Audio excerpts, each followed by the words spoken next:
आज मु दुई प्रकार स्टाइल पिठा तैयारी करछि। गोटे पुर दिया इडली आ गोटे पोड़ पिठा तैयारी करिछि। आ देखि पारुथिबे पिठाटा केते मोर सॉफ्ट आ स्पंजी नरम टाइप रो हेछि। ताले चलंतु आज रो वीडियोटा स्टार्ट करिबा। मोर ना होछि Jasmine. Welcome to my channel Jasmine cooking world.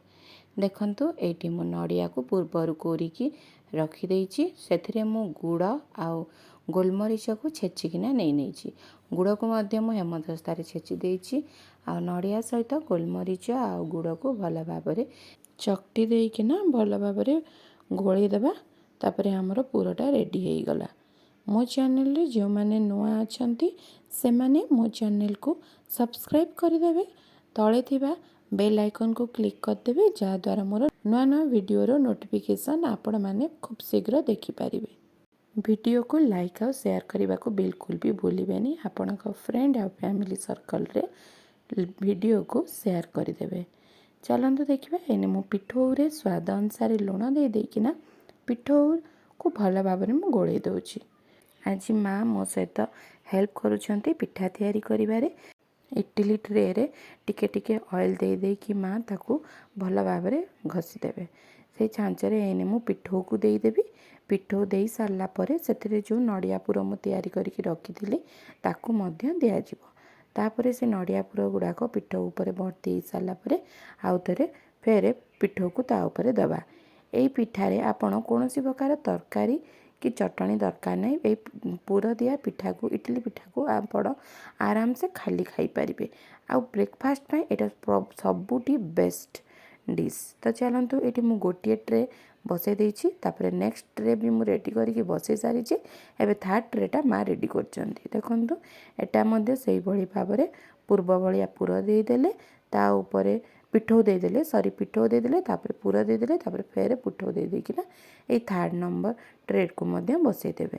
आकु high flame रे आपण 15-20 मिनिट पई बसई देबे। आ बहुत सुंदर भाबरे हमर पिठा रेडी हो जिवो। बहुत सॉफ्ट आ स्पंजी हबो।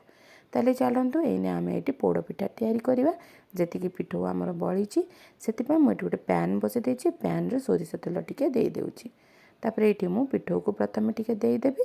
पिठौ को भल भाव में दे सारला परे स्प्रेड हो गला परे जो नडिया पुर थिला ताकू मध्य से पिठौ ऊपर दे देबी। पिठौ ऊपर दे सारला परे फेर आउ थरे ता ऊपर सेकंड टाइम आउ थरे फेर पुर दे देकिना मु ताकू फेर 10-15 मिनिट पे घोड़े की रखिबी। तापरे हमर रेडी हो जिवो पोड़ पिठा। मोर ए डिशटा आपण मानु केमती लागुची कमेंट बॉक्स रे निश्चिंत भाव में कमेंट देबे। पुर दिया इडलीटा तो बिना ऑयल रे किंतु पोड़ पिठाटा टिके ऑयल रे तैयारी होची किंतु बिना ऑयल रो पिठाटा सबुठु बेस्ट। आ इडली तो आम एमती खालटारे बनाऊँ से तरकारी चटनी सब मिसेकी खाऊ सांबर सब मिसेकी खाऊ। किंतु पुर दिया इडली आपण एमती खाली खाईदेवे। से कौन प्रकार तरकारी किसी तैयारी करवा दरकार नहीं। देखंतु मोर एटी पिठा रेडी हो साराणी पुर दिया पिठा इडली। तो देखिपे केते सुंदर भाव में फुली। इडली बाहर करिया को सबुठारु सहज उपाय होची इडली जो छांचरे आपण पानी दे देबे। गोटे बर्तन पर मु इडली छांच को रखी देकिना इडली ट्रे को रखिकिना पानी को धीरे धीरे दे देली जहाँद्वारा कि सुविधार मोर इडली गुड़ाक सब बाहरी जीव। देखंतु टिके टिके छुई देले भी आपण इडली गुड़ाक बहुत सुंदर भाव में बाहरी जीव। किंतु दुकान मानकरे गोटे सूती कपड़ा ऊपर पिठौ को दे देकिना बाहर करेंगे। एठी मु सादा पिठा 4टा केते तैयारी करी। मो झियो पुर दिया पिठा खाए ना से मुझे सादा पिठा तैयारी करी। आ ये किसी बुट आलू तरकारी तैयारी करी। तो सहीटा को मुझे देकिना ताको मु देदेली। देखंतु पोड़ पिठा हमर रेडी। एटा 10 मिनिट पर आम पोड़ पिठा देखंतु केते सुंदर भाव में फुलिकिना रेडी हो जाइए। ताको मु उल्टे देछि आर पटे मध्य आमे सेकीदबा जहाँद्वारा कि पोड़ पिठाटा हमर रेडी हो जिवो। पोड़ पिठाटा मध्य सेमती खाली खाइबे। एथिरे कोनोसी प्रकार तरकारी चटणी मध्य दरकार नहीं। देखंतु हमर पुर दिया पिठा रेडी हो जाइए। इडली पिठा बहुत ही टेस्टी लागिवो। एटी मु चीनी यूज करी नहीं गुड़ रे देखिथिबे आपण केमती मु नडिया को गोलेकिना चकटी देइतिली। देखंतु केते भीतर को भी मोर नडिया पुर भेदिची आ बहुत ही सॉफ्ट होईची। एई भलिया तैयारी करंतु आ खांतु केते भल लागुची आपण माने कमेंट बॉक्स रे मते कमेंट देबे। देखंतु एटी पोड़ पिठा भी रेडी हो गलानी। एने उल्टे देबा।